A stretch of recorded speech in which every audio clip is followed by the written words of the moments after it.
मागच्या भागामध्ये आपण पाहिलं एकच बाप्तिस्मा आणि तोही बुडू नये आणि तो सगळ्यांना अत्यावश्यक आहे. ज्याचा बाप्तिस्मा झाला नाही तो किती नीतिमान असला, किती पवित्र असला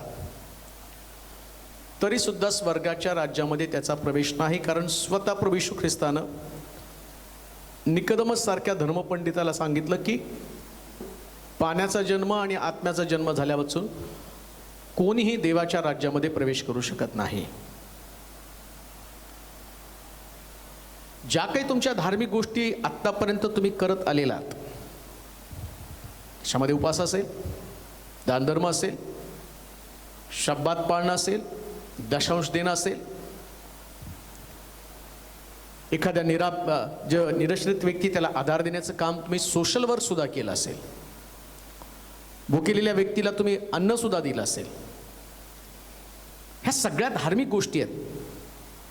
कदाचित तुम्ही पुष्कळ वेळा बायबल पण वाचलं असेल, सुवार्ता पण सांगितली असेल, सगळ्या गोष्टी केलेल्या आहेत.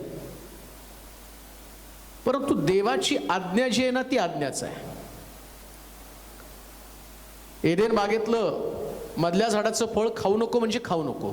खाल्ल्यावर काय आदाम पण मेला नाही, हवा पण मेला नाही, पण देवाच्या समक्षतेपासून तर दूर गेले ना, बागेतनं त्यांना हकललं ना. मग सगळ्या आज्ञा पालन करता, शब्बाताचं पालन करता, बाप्तिस्म्याच्या बाबतीमध्ये तुम्ही का माघार घेत आहात? कारण तुमच्या मनावरती ते बिंबवलं जे चुकीचं शिक्षण आहे, त्या शिक्षणानं तुमच्या मनामध्ये घर केलं. पण आता तर तुम्ही सत्य ऐकलं आणि ते सत्य तुम्हाला स्वीकारणं फार गरजेचं आहे. एक वचन वाचू, प्रेषितांचं कृत्य 10वा अध्याय आणि त्याची 1 आणि 2 वचन. प्रेषितांचं कृत्य त्याचा 10वा अध्याय 1 आणि 2 वचन. कैसरिया येथे कर्नेल नावाचा कोणी एक पुरुष इटलीक म्हटलेल्या पलटणीमध्ये होता. तो नीतिमान व आपल्या घराण्यातील सर्वांसह देवाचे भय बाळगणारा लोकास फार दानधर्म करणारा व देवाची नित्य प्रार्थना करणारा असा होता. 44 वचन. पेत्राचे हे भाषण चालू असतानाच वचन ऐकणाऱ्या सर्वांवर पवित्र आत्मा उतरला. 48 वचन. मग येशू ख्रिस्ताच्या नावात त्यांचा बाप्तिस्मा व्हावा अशी त्याने आज्ञा केली. तेव्हा काही दिवस राहावे म्हणून त्यांनी त्याला विनंती केली. आता कर्नेलियस संबंधानं पवित्र शास्त्र काय सांगतं?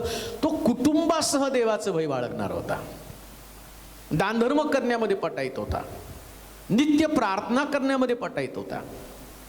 अनेक लोक अशाच प्रकारचे आहेत बरं का. प्रार्थना त्यांच्या निरंतर चालू, नित्य प्रार्थना चालू आहे, कधी त्यांच्या प्रार्थनेमध्ये खंड पडलेला नाहीये. दानधर्म पण त्यांना नियमित केलेला आहे. कुटुंबासह देवाचं भय बाळगणारे लोक आहेत, पापापासून दूर राहणारे लोक आहेत. मग सगळ्या गोष्टी तर आम्ही करत आहोत, एकाच गोष्टीमध्ये आम्ही का अडकून पडलेले नाही? या कर्नेलियसच्या बाबतीमध्ये तसं नाही घडलेलं. पेत्र देवाचं वचन सांगत असताना पवित्र आत्म्यानं या कर्नेलियसची पकड घेतली. हा पवित्र आत्मा ज्यावेळेस तुमच्यामध्ये येतो तो तुम्हाला स्वस्थ बसू देत नाही. कर्नेलियसच्या बाबतीमध्ये आधी त्याला पवित्र आत्मा मिळाला, मग त्यानं बाप्तिस्मा घेतला. आणि येशू काय म्हणतो माहिती का? नव्यानं म्हणजे पाण्यानं आणि आत्म्यानं जन्मल्या वाचून कोणी देवाचं राज्य पाहू शकत नाही. आता कर्नेलियसला हे कळालेलं आहे, हे सत्य त्याच्यापर्यंत आलेलं आहे. त्याला कळालं माझं जे धार्मिक जीवन आहे, माझं धार्मिक जीवन फक्त माझ्यावरती एक शिक्का धार्मिकतेचा लेबल लावण्यापुरतंच मर्यादित आहे, स्वर्गामध्ये नाही त्या मला घेऊन जाणार. मग एवढा मोठा अधिकारी, इटलीच्या पलटणीमध्ये तो मोठा अधिकारी, मोठ्या पोस्टवरती तो होता, पण तरी सुद्धा देवाच्या वचनासमोर त्यानं नम्र झाला, मान तुकवली. प्रियानं, तुम्ही कोण मोठे अधिकारी आहात?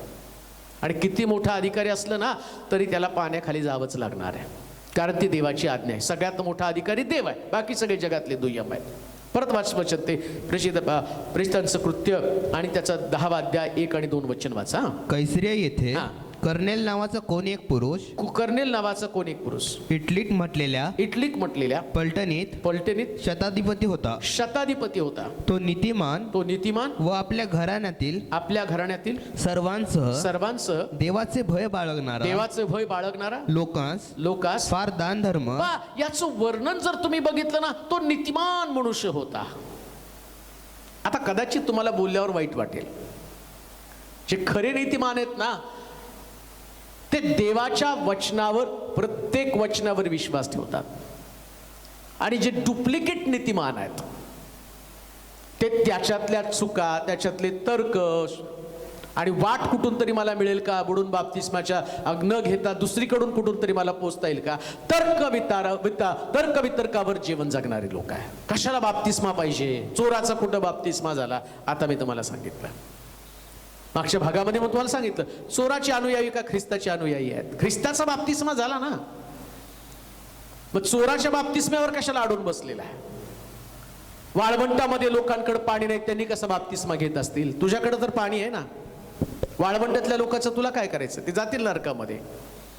बरं, जिथं पाणीच नाही तिथं माणूस राहतो कसा, आंघोळ करत नाही का तो. म्हणजे हे सगळे तुमचे तर्क आहे. बाप्तिस्मा नको घ्यायला म्हणून तुम्ही अनितीच्या चुकीच्या वाटा निवडत आहात. देवाची इच्छा आहे की तुम्ही योग्य पद्धतीनं आणि चांगल्याच मार्गावरती चालून देवाचं 100% वचन स्वीकारावं.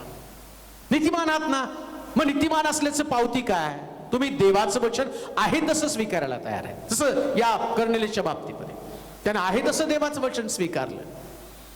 त्याला कळालं बाप्तिस्मा माझ्यासाठी आवश्यक आहे. आणि पेत्र उपदेश करता या पेत्रानं उपदेश करताना पवित्र आत्मा तिथं आला आणि आम्ही पाहतो तो म्हटला मला पण बाप्तिस्मा घेणं गरजेचं आहे. आपल्या कुटुंबासह त्यानं बाप्तिस्मा घेतला. आपल्या कुटुंबाला प्रतिबंध करू नका. जी मंडळी तुम्हाला कदाचित सांगत असेल की बुडून बाप्तिस्मा नाही, मी तर म्हणतो सोडा ती मंडळी. पण काय उपयोगाची चुकीचं शिक्षण देणारी मंडळी. कोण तुम्हाला स्वर्गामध्ये नेणार आहे? मंडळी कब्रस्तानमध्ये नेणार आहे. तुमच्या जुन्या जन्मामध्ये तुम्हाला पुरून टाकणार आहे.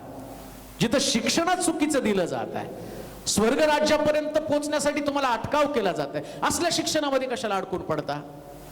100% जिथं तुम्हाला स्वर्गामध्ये प्रवेश करण्यासाठी आवश्यक असणारी गोष्ट आहे आणि ती बाप्तिस्मा आहे. आणि बाप्तिस्मा घेतल्याशिवाय स्वर्ग मिळूच शकत नाही. दुसऱ्या भाषेत पोचू शकत नाही. मिळणं तर लांब, पण पोचू पण शकत नाही याची खात्री बाळगा तुम्ही. कोणत्याही परिस्थितीमध्ये ते शक्यच नाही हो. कसं शक्य, कसं पॉसिबल आहे. जर प्रभू येशू ख्रिस्त सांगतो तर त्यातलं सत्य तुम्हाला तुमच्या लक्षात यायलाच पाहिजे ना. कशाला अडकून पडतात त्याच्यामध्ये. आणि आम्ही पाहतो या सर्व लोकांचा त्या ठिकाणात बाप्तिस्मा झालेला आहे. त्यानंतर अजून एक वचन वाचू, प्रेषितांचं कृत्य 8व्या अध्यायामध्येच पाहूया. 8व्या अध्यायामध्ये 9 पासून 13 पर्यंतच्या वचनामध्ये, प्रेषितांचं कृत्य 8वा अध्याय 9 पासून 13 पर्यंतची वचनं. शिमोन जादूगर त्या नगरामध्ये जादूगिरी करून शंभरोनी लोकांना थक्क करणारा असा शिमोन नावाचा एक माणूस होता. आणि आपण कोणीतरी मोठे आहोत असे तो दाखवित होता. लहानापासून थोरापर्यंत सर्वजण त्याचे लक्षपूर्वक ऐकत व म्हणत की जिला देवाची महाशक्ती म्हणतात ती हा आहे. त्याने त्यांना बऱ्याच दिवसापासून आपल्या जादूगिरीने थक्क केले होते. म्हणून त्यांचे लक्ष त्याच्याकडे होतं. तरी पण फिलिप देवाचे राज्य व येशू ख्रिस्ताचे नाव याविषयी सुवार्ता सांगत असत.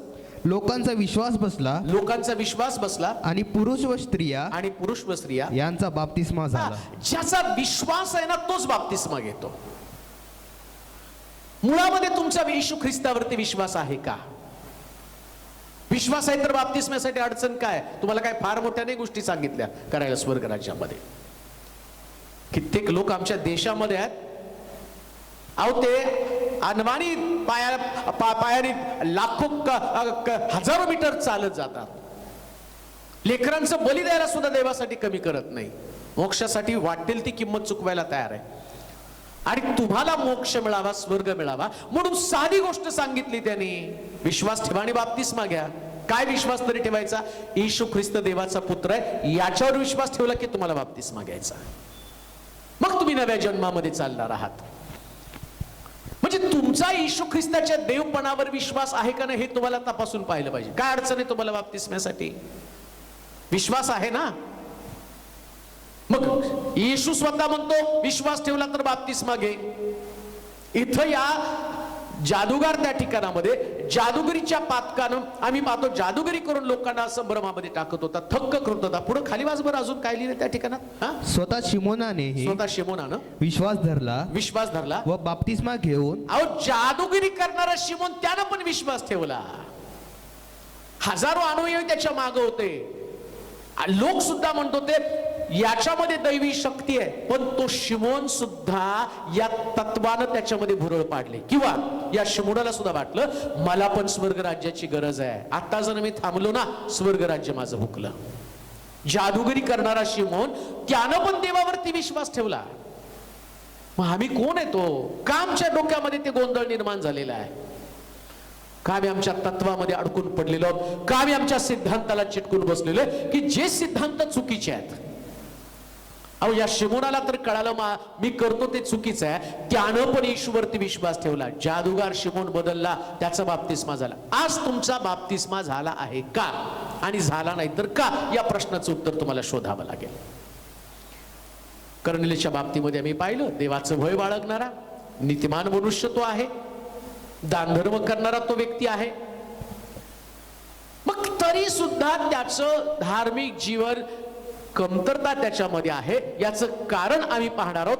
बाप्तिस्मा घेण्यासाठी का त्या ठिकाणी मला बाप्तिस्मा घ्यायला पाहिजे? मत्त्याचं शुभवर्तमान त्याचा 3रा अध्याय त्याचं 16 आणि 17 वचन. 17 वचन अतिशय महत्वाचं आहे. मत्त्याचं शुभवर्तमान 3रा अध्याय 13 आणि 17 वचन. तेव्हा योहानाच्या हातून बाप्तिस्मा घेण्याकरिता येशू गालिलाहून यार्देनावर त्याच्याकडे आला. परंतु योहान त्याला मना करीत म्हणाला, आपल्या हातून मी बाप्तिस्मा घ्यावा असे असता आपण माझ्याकडे येता हे काय? येशूने त्याला उत्तर दिलं, आता हे होऊ दे, कारण ह्या प्रकारे सर्व धर्माचरण पूर्णपणे करणे. या ठिकाणामध्ये आम्ही पाहतो स्वतः प्रभू येशू ख्रिस्त योहानाकडे गेला. आता योहान तर त्याच्यापेक्षा कमी दर्जाचा व्यक्ती आहे. बाप्तिस्मा कोणाकडून घ्यावं याही प्रश्नाचं उत्तर आम्हाला शोधावं लागणार आहे. बऱ्याच लोकांना असं वाटतं कोणाकडून बाप्तिस्मा घ्यायला पाहिजे? पॉवरफुल व्यक्तीकडनं बाप्तिस्मा घ्यायला पाहिजे. कशासाठी? बाप्तिस्म्यामध्येच पॉवर आहे, देणाऱ्या व्यक्तीमध्ये पॉवर नाही. ती देवाची आज्ञा आहे आणि त्या आज्ञेमध्ये ताकद आहे. प्रियानो, देणाऱ्या व्यक्तीमध्ये ताकद नाही आहे. योहान काय म्हणतो? वास्तविक बात मी तुमच्याकडनं बाप्तिस्मा घ्यायला पाहिजे, तुम्ही कशाला माझ्याकडनं बाप्तिस्मा घेता? म्हणून लक्षात घ्या, ते पण तुमच्या डोक्यातनं काढून टाका. तुमचं पालक त्याच्यातली पॉवर किंवा देणाऱ्या व्यक्तीमध्ये पॉवर नाही, ही आज्ञेमधली पॉवर आहे, आज्ञेमधली ताकद आहे. आणि आज्ञेची ताकद काय? बाप्तिस्मा घेतला की तुम्ही स्वर्गात जाण्यासाठी लायक बनता. पात्रता म्हणजे ती आता तुमची सुरुवात झाली स्वर्गामध्ये जाण्यासाठी पहिलं पाऊल. बाप्तिस्मा म्हणजे सगळं काही नाही बरं का. बाप्तिस्मा म्हणजे पहिलं पाऊल. काही लोक म्हणतात बाप्तिस्मा घेऊन तरी काय बाकीचे लोक पापच करत फिरलेले आहेत ना, ते पाप करतायत, त्यांचा काय बाप्तिस्मा घेऊन फायदा? त्यांच्याकडे कशाला बघत बसता? येशूकडे बघा ना. येशू स्वतः बाप्तिस्मा घ्यायला निघाला, त्याच्यामध्ये कुठला दोष नाही, कुठली चूक नाही, त्याच्यामध्ये कमतरता नाही. काही लोक म्हणतात नाही बाप्तिस्मा घेण्यापेक्षा आम्ही चांगली कर्म करतो ना, आम्ही पाप करत नाही, आम्ही शिवीगाळ करत नाही, आम्ही चर्चला जातो. ते बाप्तिस्मा घेऊन तंबाखू खातात, बाप्तिस्मा घेऊन गुटखा खातात, ते दारू पितात बाप्तिस्मा घेऊन. त्यांचा न्याय देव करेल ना.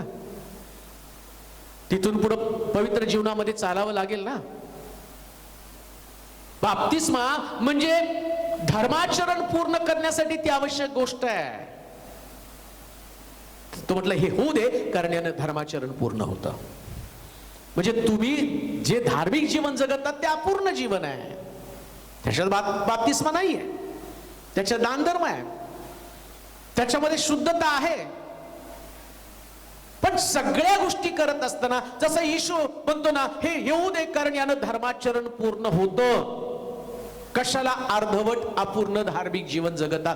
एवढे वर्ष तुम्ही देवामध्ये राहिला, एवढे वर्ष चर्चमध्ये राहिला, निज ऐका, पाळक असाल तरी, एखाद्या मंडळीचे वडील असाल तरी, एखादा सुवार्तिक असला तरी, बाप्तिस्मा झाला नसेल, तुम्ही लोकांना देवाच्या वचनामध्ये आणाल, पण तुमचाच प्रवेश स्वर्गाच्या राज्यामध्ये होणार नाही.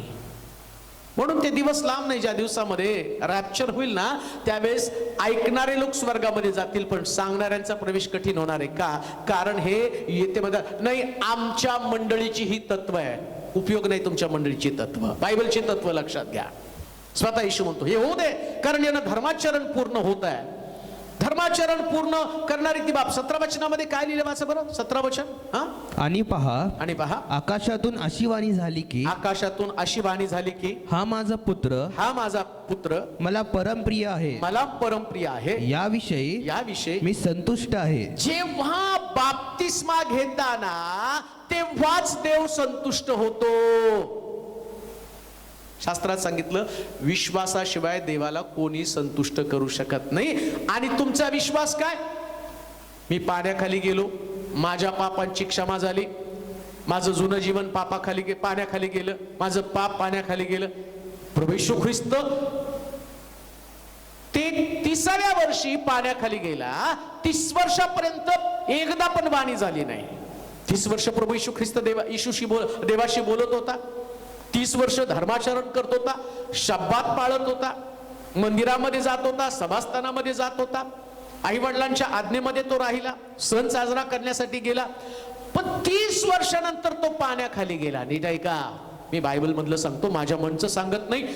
30 वर्षात एकदा सुद्धा स्वर्गातनं वाणी आली नाही. पण येशू ख्रिस्त पाण्याखाली गेला आणि पाण्यातनं वर आल्याबरोबर एक वाणी झाली. ती वाणी काय होती?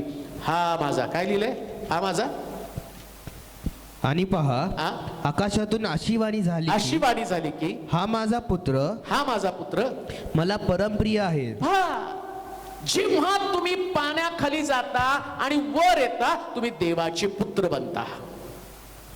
कालपर्यंत तुम्ही सैतानाचे पुत्र. लक्षात घ्या, हे अगदी बायबल मधलं सत्य बर का, मी इकडचं तिकडचं नाही सांगत. दोनच, एक तर देवाचे पुत्र नाही तर सैतानाचे पुत्र. देवाच्या कुळात जन्म घेण्यासाठी तुम्हाला नव्यानं जन्म घ्यायला पाहिजे. नवा जन्म म्हणजे देवाच्या कुळातला जन्म. दावीद म्हणतो मी जन्माचाच पातकी आहे. पाप करणारा हा देवापासून नाही, तो सैतानापासून आहे. म्हणजे पाप केलं तर सैतानाचा पुत्र बनतो, सैतानाचं लेकरू बनतो. आणि आता तर मला देवाचं लेकरू बनायचंय. मग देवाचं लेकरू बनण्यासाठी देवाच्या कुळामध्ये जन्म घ्यावा लागेल. मग देवाच्या कुळात जन्म घेण्यासाठी मला काय करावं लागेल? मला बाप्तिस्मा घ्यावा लागेल. आणि बाप्तिस्मा झाल्याबरोबर स्वर्गातनं वाणी झाली, ती काय म्हटली? हा माझा प्रिय मुलगा आहे, याच्याविषयी मी संतुष्ट आहे. दुसऱ्या भाषेमध्ये मी सांगेल, नीट ऐका. प्रार्थना करता, दानधर्म करता, नीतीचं जीवन जगता, लबाड बोलत नाही, शिवीगाळ करत नाही, निंदा करत नाही, चर्चला जाता, खाली मान घालून येता, चर्च मधल्या कुठल्या कामात ढवळाढवळ करत नाही, स्वार्थेला पण जाता, तरी पिता संतुष्ट नाही. का? बायबल सांगतं येशूनं बाप्तिस्मा घेतला, पाण्यातनं वर आला आणि पिता संतुष्ट झाला. देवाला खुश करणारी गोष्ट कोणती असेल तर बाप्तिस्मा. लक्षात पण नाही तुमच्या येत. तुम्हाला वाटतं नाही बाप्तिस्मा सोडून बाकीचं सगळं करायला सांगा. मी म्हणतो सगळं सोडा, बाप्तिस्मा घ्या. बाकी सगळं तुमचं धर्माचरण शून्य झालेलं आहे. दानधर्म केला शून्य. बाप्तिस्मा करणं थोडक्या साध्या सोप्या भाषेमध्ये सांगतो. बाप्तिस्मा होणं म्हणजे बँकेत खातं उघडणं. समजा बँकेत मी खातंच उघडलं नाही आणि लाखो रुपये तुम्ही बँकेमध्ये टाकले, करोडो रुपये बँकेमध्ये टाकले, कोणत्या खात्यावर जमा होणार आहे? कोणतं नावच नाही ना तुमचं, अजून खातंच उघडलं नाही. बँक पण सांगते आधी खातं उघडा मग बँकेत पैसे भरा. तसंच आहे बाप्तिस्मा म्हणजे बँकेत खातं उघडणं. आता इथून पुढे दानधर्म तुमच्या खात्यावरती जमा झाला, चर्चला जाणं खात्यावरती जमा झालं, प्रार्थना करणं खात्यावरती जमा झालं. याच्या अगोदर केलेल्या प्रार्थना, याच्या अगोदर केलेला दानधर्म, त्याचे आशीर्वाद तुमच्या खात्यावर जमा झाले नाहीत ना. मग काही लोकांचा प्रश्न, नाही मग मी ज्या दिवशी बाप्तिस्मा घेईल त्या दिवशी माझ्या अकाउंटवर सगळं जमा होईल. अजिबात होणार नाही. का होणार नाही हो? समजा मी मरायच्या वेळेस बाप्तिस्मा घ्यायचं ठरवलं, सगळे लोक मरायच्याच वेळेस बाप्तिस्मा घेतील ना. आता बाप्तिस्मा एक वचन वाचा म्हणजे तुम्हाला त्याचा नेमका अर्थ कळेल. नेमकं बाप्तिस्मा म्हणजे काय ते आम्हाला रोमकराचं पत्र त्याचा 6वा अध्याय 3 पासून 5 पर्यंतची वचनं. रोमकराचं पत्र 6वा अध्याय 3 पासून 5 पर्यंतची वचनं. रोमकराचं पत्र बाप्तिस्मा म्हणजे नेमकं काय. किंवा आपण जितक्यांनी ख्रिस्त येशूमध्ये बाप्तिस्मा घेतला तितक्यांनी त्याच्या मरणात बाप्तिस्मा घेतला. याविषयी तुम्ही अजाण आहात काय. तर मग आपण त्या मरणातील बाप्तिस्म्याने त्याच्याबरोबर पुरले गेलो.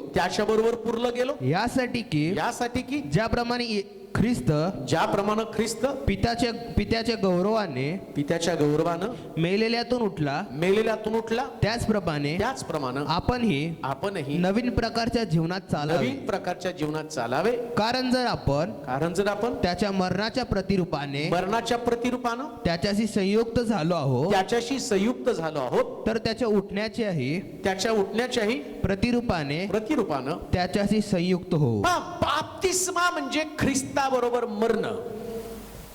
अगदी सोपं. का बुडायचं. जसं मरायला खड्डा खोदावा लागतो आणि खड्डा पण साधा सुद्धा नाही, 5 फूट खोल आम्ही 3 फुटावर पण ठेवत नाही. का ठेवत नाही. त्याचं कारण आहे. कुत्र येईल आणि सहज ते प्रेत काढेल आणि मग ते प्रेताची हात पाय मुंडकं इकडं तिकडं कुठं तरी तुम्हाला दिसेल. तसंच अनेक लोकांचं आहे. जर प्रेत खाली घातलं नाही ना मग हे हात कुठं तरी दिसतात. परत चोरी करायला जातात, तंबाखू खायला जातात. कुत्र्याचा लचका तोडतो ना, कुत्र्याला स्वर्गाच्या राज्यात प्रवेश नाही. तसं कुत्रे हे सैतानाचे दूत आहे आणि दूत काय करतात. एखाद्या व्यक्तीचा बाप्तिस्मा झालं. बाप्तिस्मा म्हणजे मरणं. हात पण पाण्याखाली जाणं, डोकं पाण्याखाली जाणं, शरीर पाण्याखाली जाणं, सगळं भिजणं म्हणजे सगळे अवयव गाडणं. वरच्यावर नाही, खोल पाण्यामध्ये गाडायला पाहिजे. आता बाप्तिस्मा म्हणजे मरण. मग जेवढं लवकर मरण होईल तेवढं लवकर सार्वकालिक जीवन मिळेल, नवीन जन्म मिळेल.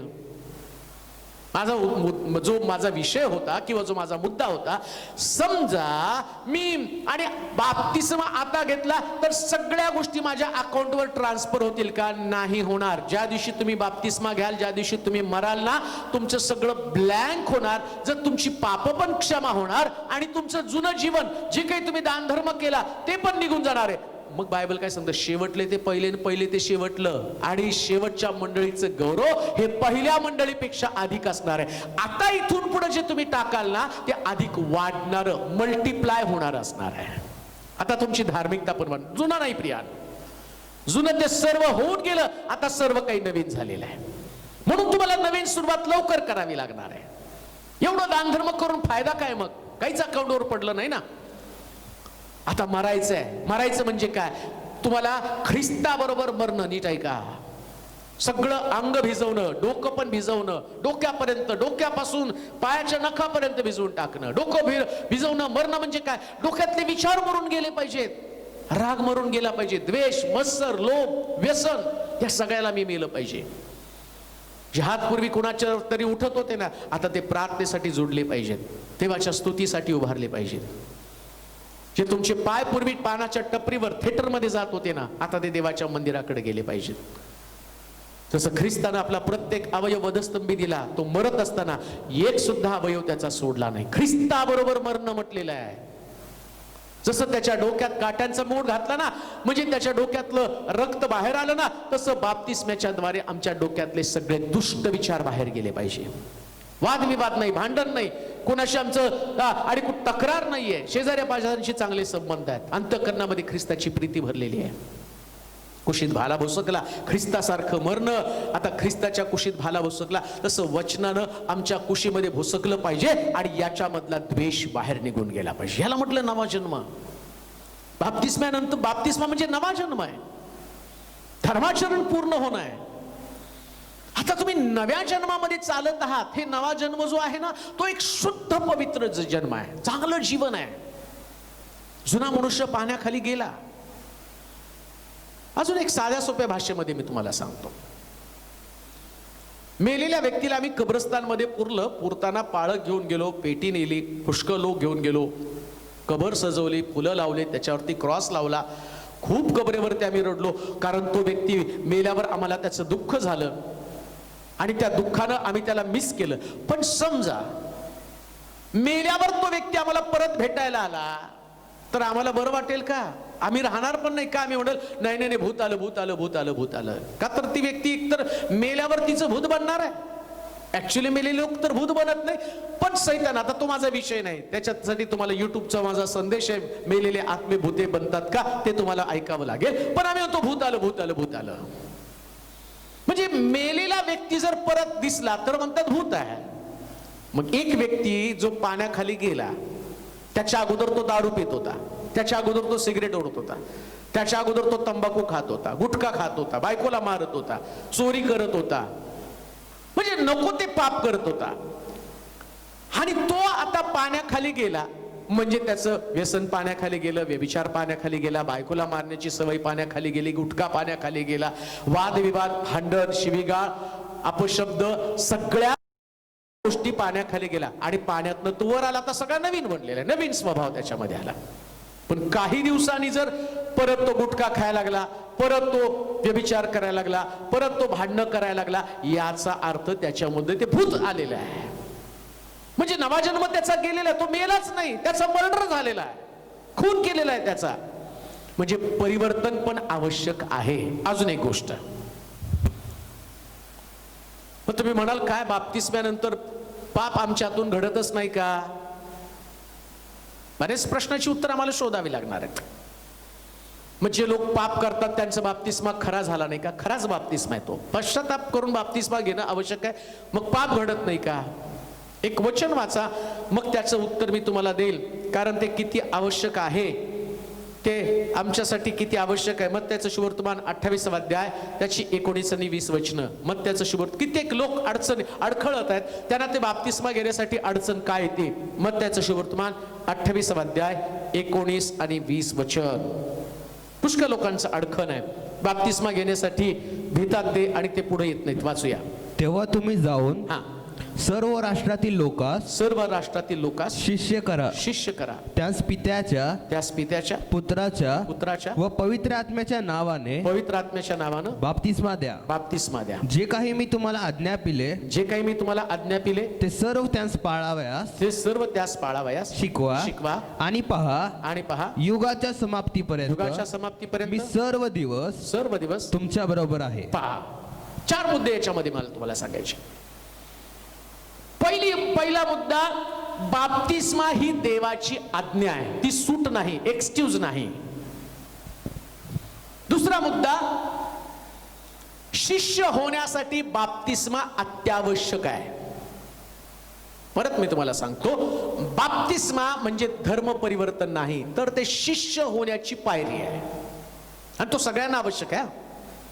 शास्त्र सांगतं सर्व राष्ट्रास, मग भारत असेल, चीन असेल, पाकिस्तान असेल, जपान असेल, चायना असेल, कोण का असेल, सगळ्या राष्ट्रातल्या लोकांना सेम नियम आहेत. मग कोणती का मंडळी असं ना, सीएन असू, पेंटिकॉस्टल असू द्या, बॅप्टिस्ट असू द्या, मेथडिस्ट असू द्या, बिलिव्हर्स असू द्या, चर्च विश्वास ठेवतो, बाप्तिस्मा, येशूचा शिष्य, बाप्तिस्मा आवश्यक आहे. आणखीन एक मुद्दा, सर्व दिवस प्रभूनं आमच्या संगती राहावं, याच्यासाठी पण आम्हाला बाप्तिस्म्याची गरज आहे. तो म्हटलं युगाच्या समाप्तीपर्यंत मी तुमच्या बरोबर राहील. म्हणजे बाप्तिस्म्यानंतर तुम्ही देवाचे लेकर बनता आणि देव आपल्या लेकरांसंगती राहतो. बाप्तिस्मा का आवश्यक आहे? प्रभूनं आमच्या संगती राहावं. बाप्तिस्मा का आवश्यक आहे? ते देवाची आज्ञा. बाप्तिस्मा का आवश्यक आहे? शिष्यत्वाची ती कसोटी. तुम्ही येशूचे शिष्य, लक्षात, ख्रिस्ती नव्हे, येशूचे शिष्य. तो कोणाला ख्रिस्ती करण्यासाठी आला नाही. मुळामध्ये येशूचे शिष्य हे त्यांचं नाव होतं, पण बाप्तिस्म्यानंतर ते ख्रिस्तासारखे बनले, म्हणून आम्ही पाहतो की त्यांचं नाव ख्रिस्ती पडलं, पण त्यांना येशूचे शिष्य हे नाव होतं. म्हणजे येशूचं शिष्य जर बनायचं तर मला बाप्तिस्म्याची गरज आहे, आणि ती देवाची आज्ञा आहे. म्हणून बाप्तिस्मा घेत असताना मी शिष्य बनतो. मग माझा मुद्दा तोच आहे, बाप्तिस्मा घेतल्यावर काही लोक आम्हाला तसे दिसतात चूक करताना. आता येशूच्या शिष्यांसाठी आवश्यक कसोटी बाप्तिस्मा. जाऊन सर्व राष्ट्राला शुभवर्तमान सांगा, त्या शिष्य करा, त्यास बाप्तिस्मा द्या. म्हणजे बाप्तिस्मा झाला की तो येशूचा शिष्य बनतो, ख्रिस्ती बनत नाही, शिष्य बनतो. आज ख्रिस्ती पुष्कळ आहेत पण शिष्य नाहीत का? त्यांचा बाप्तिस्मा झालेला नाही. म्हणजे ख्रिस्ती नाही बनायचा, मला बाप शिष्य बनायचंय आणि शिष्य बनण्यासाठी बाप्तिस्मा घ्यायचा आहे. आता प्रश्न तोच आहे, बाप्तिस्मेनंतर माझ्यातून पाप घडत नाही का? कधीतरी पाप घडतं, जसं आम्ही पाहतो. आता त्याचं उत्तर तुम्हाला सांगतो, म्हणजे तुम्हाला बाप्तिस्मा म्हणजे काय समजेल आणि ते घेणं किती गरजेचं आहे आणि किती सोपं आहे ते पण तुमच्या लक्षात येईल. बरंच मी जाण्याच्या अगोदर शेवटचं भोजन करत असताना प्रभू येशू ख्रिस्त शिष्यांसमवेत बसला. त्यांनी त्याच्या अगोदर सगळ्या शिष्यांचे पाय धुतले. पेत्राजवळ आल्यावर पेत्र म्हणतो, प्रभूजी माझे पाय धुऊ नका, कारण मी तेवढ्या योग्यतेचा नाही. त्याच येशू म्हटला, जर तुझे पाय धुतले नाही ना तर तुला देवाच्या राज्यामध्ये वाटा मिळणार नाही. मग पेत्र काय म्हणतो माहिती का? असं असेल तर मला आंघोळ घाला. येशू काय म्हणतो, ज्याची एकदा आंघोळ झाली ना परत त्याला आंघोळ घालण्याची गरज नाही. म्हणजे काय हो, ज्याचा एकदा बाप्तिस्मा झाला ना परत त्याला बाप्तिस्मा घेण्याची गरज नाही. तुमचा बुडून बाप्तिस्मा झाला परत बाप्तिस्मा घेऊ नका. मग पाय धुणं म्हणजे नेमकं काय? अहो शिष्य आहेत आम्ही, जगात जाणार, थोडे तरी आमच्या हातून चुका घडणार. एवढे काय मी परिपूर्ण नाही, मी चुकांना प्राधान्य देत नाही पण बाप्तिस्मा घेणाऱ्यांना प्रोत्साहन देतो. चुकांमुळे, पापामुळे तुमची हानी, नुकसान होणारच आहे, तुम्हाला किंमत चुकवावीच लागणार आहे. परिवर्तनानंतर शुद्ध जीवन जगावंच लागणार आहे. पण कित्येक वेळा मला असं वाटतं हे मला जमणार नाही, म्हणून तर तो म्हटला पाण्याचा आणि पवित्र आत्म्याचा बाप्तिस्मा. तुम्हाला पाण्याचा बाप्तिस्मा घेतल्यावर पवित्र जीवन जगण्यासाठी ज्या मदतीची गरज आहे मी जातो आणि तुमच्यासाठी कैवारी आत्मा पाठवतो. तो तुम्हाला सामर्थ्य देईल आणि तुम्हाला पापावरती विजय देईल. हा पवित्र आत्मा तुमचं मार्गदर्शन करेल विजयी जीवनामध्ये. आता काय घडलं मी सांगतो. बाप्तिस्म्यानंतर मग पेत्र म्हटलं ना, म्हणजे तुम्ही जगात जाल, तुमच्या हातून पाप घडेल, त्यास पश्चाताप करणं गरजेचं आहे. आता पेत्र आम्ही पाहतो की बाप्तिस्म्यानंतर शिष्य बनल्यावर आम्ही पाहतो ज्यास प्रभू येशू ख्रिस्ताला पकडलं ना, या पेत्रानं तलवार चालवली. मग त्याचा बाप्तिस्मा झाला होता ना. कसा शिष्य बनला? बाप्तिस्माशिवाय बनला. तलवार त्यानं चालवली. त्याच्या पलीकडे पण मी तुम्हाला सांगणार आहे, महत्वाचा मुद्दा मी तुम्हाला सांगेन. तलवार चालवली. एवढंच नव्हे, कामदारांमध्ये जाऊन बसला आणि त्यानं येशूला शिव्या पण दिल्या. हे कधी घडलं माहिती का? अजून पवित्र आत्मा आला नव्हता, पण बाप्तिस्म्यानंतर ह्याच्याकडनं ही पाप घडली. मग त्याच्याने येशू काय म्हणतो, पाण्यानं जन्म, मग पवित्र आत्म्याचा जन्म. विजय कशाने मिळणार आहे? 3 लोकांसमोर या पेत्रानं या येशूला नाकारलं, शिव्या दिल्या. आणि आता माडीवरती 120 लोक एकत्र जमले, त्यास पवित्र आत्मा त्याच्यावर आल्यावर आता हाच पेत्र सगळ्या भीतीवरती विजय मिळवतो आणि हजारो लोकांसमोर येशूची घोषणा करतो. आता नाही घाबरत तो कुणाला. म्हणजे जर पवित्र जीवनामध्ये वाटचाल करायची, देवाच्या मार्गामध्ये चालायचं, पापापासून दूर राहायचं, मग तुम्हाला पवित्र आत्म्याची गरज आहे. मग पवित्र आत्मा तुम्हाला येईल, तो तुम्हाला सत्यामध्ये चालवेल. काही वेळेस तुमच्या हातून पाप घडेल. परत मी सांगतो, पापाचं समर्थन मी करत नाही, परंतु देव मोठ्या अंतःकरणानं पश्चाताप केल्यावर तुम्हाला क्षमा करेल. त्याच्यासाठी बाप्तिस्मापासून दूर राहू नका, घाबरू नका. मी बाप्तिस्मा घेतल्यावर अहो तसं होत नाही. प्रत्येक मनुष्यात चुका असतात आणि तो ख्रिस्त येईपर्यंत परिपूर्ण होणार आहे. आता नाही तुम्ही परिपूर्ण होणार, पण पवित्रीकरणासाठी पहिलं पाऊल तर बाप्तिस्म्याच्या द्वारे टाकलं पाहिजे ना. राहिला विजय मिळवण्याचा, पवित्र आत्मा तुम्हाला मदत करेल, पवित्र आत्मा तुम्हाला सहाय्य करेल. म्हणून बाप्तिस्म्यासाठी कोणालाही सूट नाही, शिष्य होण्यासाठी ते तुम्हाला आवश्यक आहे. आणि म्हणून आम्ही पाहतो बाप्तिस्मा घेणं हे माझ्यासाठी फार आवश्यक आहे. एकच शेवटचं वचन वाचूया, मार्काचं शुभवर्तमान त्याचा 16वा अध्याय 15 आणि 16 वचन. मार्काचं शुभवर्तमान त्याचा 16वा अध्याय 15 आणि 16 वचन वाचूया. मार्काचं शुभवर्तमान 15वा अध्याय 16 वचन. मग त्याने त्यांना सांगितले की, मग त्यानं त्यांना सांगितलं की सर्व जगात जाऊन संपूर्ण सृष्टीला सुवार्तेची घोषणा करा. सुवार्तेची घोषणा करा. जो विश्वास धरितो, विश्वास ठेवतो व बाप्तिस्मा घेतो त्याचे तारण होईल. बाप्तिस्मा घेतल्याशिवाय तारण नाहीच. तो बाप्तिस्मा घेतो त्याचं तारण होईल. परत वाच वचन. मग त्याने त्यांना सांगितलं की सर्व जगात जाऊन संपूर्ण सृष्टीला सुवार्तेची घोषणा करा. आता तुम्ही या जगामध्ये आहात का परग्रहावरती, मंगळावरती राहणारे लोक आहात? या सृष्टीवरती असणाऱ्या प्रत्येक व्यक्तीला शुभवर्तमान कळालं. तुम्ही आज माझा संदेश ऐकतात, शुभवर्तमान तुम्हाला कळालं. पुढे जो विश्वास धरितो जो विश्वास धरतो व बाप्तिस्मा घेतो. नुसताच विश्वास धरून उपयोग नाही, नुसताच विश्वास धरून उपयोग नाही. मी लाख म्हणतो येशू ख्रिस्त देवाचा पुत्र आहे. शुभवर्तमान ऐकलं, विश्वास ठेवला, पण विश्वास धरून बाप्तिस्मा घ्यायला पाहिजे. दुसऱ्या भाषेमध्ये विश्वास आहे तोच बाप्तिस्मा घेतो. म्हणजे जो बाप्तिस्मा घेत नाही त्याचा देवावरती विश्वासच नाहीये, शास्त्रावर विश्वासच नाही, त्याचा स्वतःवर जास्त विश्वास आहे. काय विश्वास आहे? मला नाही बाप्तिस्म्याची गरज, मी चांगलं जीवन जगतो ना, पुष्कळ झालं. अरे पण ते धर्माचरणच पूर्ण होत नाही ना. येशू ख्रिस्त धार्मिक होता तरी त्यांनी बाप्तिस्मा घेतला. कर्नेलियस नीतिमान देवाचं भय बाळगणारा होता, कुटुंबासह देवाचं भय बाळगणार होता, त्यानं बाप्तिस्मा घेतला. तुम्ही काय एवढं अडून बसलेले आहेत? तो येतं नाही चोराचं नाही झाला. अरे चोराचं नाही झालं पण येशूचा झाला ना. अजूनही तुम्ही चोराचीच आणूया का? चोऱ्या करत फिरा, पकडू द्या तुम्हाला, येशूला परत येऊ द्या आणि त्यानं सांगू द्या आज तू माझ्यावर सुखलोकात असशील. कसल्या सिद्धांतामध्ये अडकून बसला आणि कसल्या तर्कानं स्वतःला वाचवण्याचा प्रयत्न करा. कोणीच वाचणार नाही, कोणीच वाचणार नाही, तुम्ही पण नाही वाचणार प्रिया. परत वाच वचन.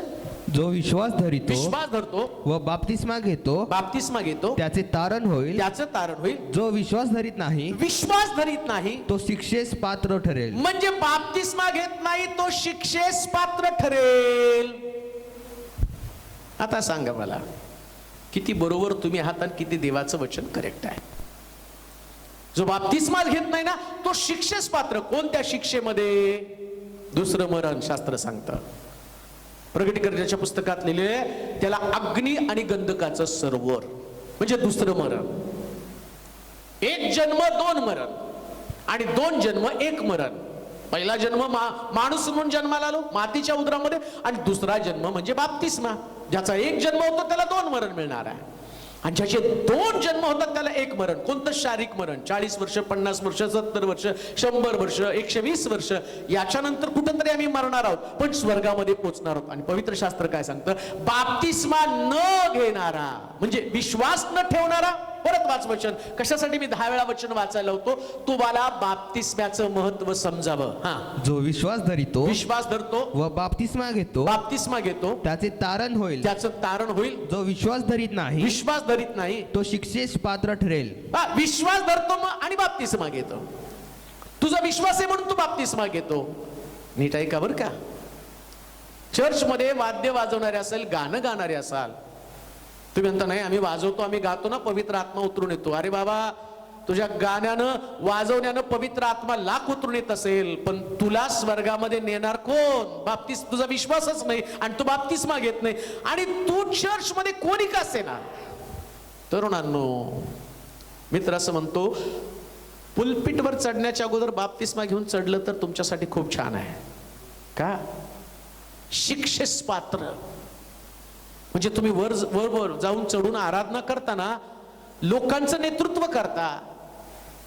मराठीमध्ये एक म्हण आहे, लोकासांगी ब्रह्मज्ञान स्वतः कोरडे पाषाण. तुम्ही लोकांना सांगता पण तुमचाच बाप्तिस्मा झाला नाही. म्हणून वर्शिप लीडरचा सगळ्यांचा बाप्तिस्मा व्हायला पाहिजे, वर्शिपरचा बाप्तिस्मा व्हायला पाहिजे, वादकांचा बाप्तिस्मा व्हायला पाहिजे, सुवार्ता सांगणाऱ्यांचा बाप्तिस्मा व्हायला पाहिजे. जेवढे लोक विश्वास ठेवतात ख्रिस्तावरती सगळ्यांचा बाप्तिस्मा व्हायला पाहिजे. जो विश्वास ठेवत नाही म्हणजे बाप्तिस्मा घेत नाही. याच्यात लिहिलंय, वाचा 10 वेळा ते वचन. जो विश्वास ठेवतो व बाप्तिस्मा घेतो, व आहे तिथं. नुसता विश्वास नाही, बाप्तिस्मा. तुमचा विश्वास बाप्तिस्मा शिवाय पूर्णच होऊ शकत नाही. तुमच्या विश्वासाचं पूर्णत्व हे बाप्तिस्म्यावरती अवलंबून आहे. म्हणून लक्षात ठेवा, विश्वास ठेवून. आणि तो पृथ्वी तलावर असणाऱ्या सगळ्या राष्ट्राला ते सांगितलेलं आहे. हा, जे लोक पृथ्वीवर राहत नाही त्यांना सुटका आहे. चंद्रावर मंगळावरती जर राहत असाल तर हे वचन तिथं तुमच्याकडे येणार नाही. पण इथं राहणारे, या पृथ्वी तलावर राहणारे, कुठल्याही बेटावर राहू द्या, कुठल्याही देशामध्ये, कुठल्याही जिल्ह्यामध्ये, कुठल्याही मंडळीमध्ये राहू द्या, हे वचन जगातल्या सगळ्या व्यक्तीला बंधनकारक आहे. त्याच्यातनं कुणाची सुटका होणार नाही. म्हणून ऐका, तुम्हाला माझं पटलं नाही, माझ्याविषयी तुम्हाला राग आला तरी हरकत नाही, पण देवाच्या वचनाचा स्वीकार करा. तुम्ही माझे शत्रू नाहीत, मी तुमच्यावरती टीका करायचं म्हणून सांगत नाही, पण देवाच्या वचनाकडे मी तुम्हाला घेऊन येत आहे. मला वाटतं तुम्ही प्रत्येकानं स्वर्गामध्ये पोहोचावं. तुमच्या प्रत्येकाचा प्रवेश स्वर्गाच्या राज्यात. विलंब करू नका. षंडानं एका क्षणाचा विलंब केला नाही. कर्नेलियसने सुद्धा एका क्षणाचा विलंब केला नाही. पेत्र बोलत असताना 3000 लोकांनी ताबडतोब निर्णय घेतला. ते म्हटले आम्हाला बाप्तिस्मा द्या. 3000 लोकांचा बाप्तिस्मा झाला. का विलंब करत आहात? चला आपण बाप्तिस्म्याच्या द्वारे आपलं जीवन प्रभूला देऊया आणि देवाला म्हणू, प्रभूजी तुझी इच्छा माझ्या जीवनात पूर्णतेस जाऊ दे. येशू ख्रिस्त पाण्यातनं वर आला आणि स्वर्गातनं वाणी झाली, हा माझा परमप्रिय पुत्र, याच्याविषयी मी संतुष्ट आहे. आज देवाचं वचन ऐकणारे असंख्य लोक आहे, त्यांच्याकडं पाहून प्रभू म्हणत आहे, अरे बाप्तिस्मा घे, त्याच्याशिवाय मला आनंद वाटणार नाही. का देवाला दुःखी करत आहात? एवढं ऐकून सुद्धा ज्या लोकांचं मन कठीण झालेलं आहे, त्यांना बाप्तिस्मा घेऊ वाटत नाही, प्रभू त्यांच्याशी बोलत आहे. जा, आपल्या पाळकाकडे जा, आपल्या मंडळीकडे जा, त्यांना सांगा मला बाप्तिस्म्याची गरज आहे. झुंड उडू द्या चर्चमध्ये, त्या हौदाकडं, त्या नदीकडं, जेणेकरून अनेक लोकांचा बाप्तिस्मा होईल आणि ते स्वर्ग राज्यामध्ये जातील. देवबाप तुम्हाला आशीर्वादित करू. आपण प्रार्थना करू. हे सर्वशक्तिमान जिवंत गौरवशाली बापा, आभार मानतो, तुझी स्तुती करतो आजच्या वचनाबद्दल. तुझं वचन आमच्या पावलाकरता दिवा, आमच्या मार्गावरती प्रकाश आहे आणि आम्हाला तुझ्या प्रकाशामध्ये चालायचं आहे. ज्या लोकांनी तुझं वचन ऐकलं त्यांनी प्रतिसाद द्यावा. जे बाप्तिस्मा घेत नाही त्यांना हमखास शासन दंड आहे, हे त्यांच्या लक्षामध्ये येऊ दे प्रभूजी. त्यांचं हृदय बदलू दे, त्यांचं अंतःकरण बदलू दे. किती आवश्यक आहे बाप्तिस्मा हे त्यांच्या लक्षामध्ये येऊ दे. यानं धर्माचरण पूर्ण होतं, यानं स्वर्गातला देव संतुष्ट होतो. देवाला संतुष्ट करणारी अतिशय मौल्यवान अशी प्रकारची गोष्ट आहे आणि ती पूर्ण करण्यासाठी एकेकाच्या अंतःकरणाचा ताबा घे. त्यांचं हृदय परिवर्तन कर, त्यांचं जीवन परिवर्तन कर. जे अजूनही त्या हौदाकडे गेले नाहीत, पाण्याकडे गेले नाहीत, त्या लोकांची मनं तयार कर. हजारो लाखो लोकांपर्यंत हा संदेश जाऊ दे प्रभूजी. अनेक लोकांनी, अनेक मंडळांपर्यंत हा संदेश घेऊन जावा, कारण हे मंडळीचं तत्व नाही, हे तुझ्या राज्याचं तत्व आहे आणि याच्यामध्ये तुझी इच्छा तू समजावून सांगितलेली आहे. संभ्रम, गोंधळ लोकांच्या डोक्यातला काढून टाक आणि एक मोठी क्रांती तुझ्या वचनाच्या द्वारे होऊन जाऊ दे प्रभूजी. पुष्कळांचं अंतःकरण उघडलं जाऊ दे, जीवन बदललं जाऊ दे, मोठी संजीवनाची लाट येऊ दे प्रभू आणि येणाऱ्या दिवसामध्ये हजारो तारण पावली लोकांची भर पडली जाऊ दे. लोकांना ख्रिस्तीने येशूचं शिष्य बनवणं गरजेचं आहे. धर्म स्वर्गात नेणार नाही, बाप्तिस्मा 100% शिष्यत्व स्वर्गामध्ये नेणार आहे. आणि म्हणून ऐकणाऱ्या प्रत्येकाचं अंतःकरण उघड, त्यांना बदलून टाक. तुला धन्यवाद देत, तुझी स्तुती करत, येशूच्या नावात ही प्रार्थना विनवणी केली म्हणून तो ऐक. आमेन.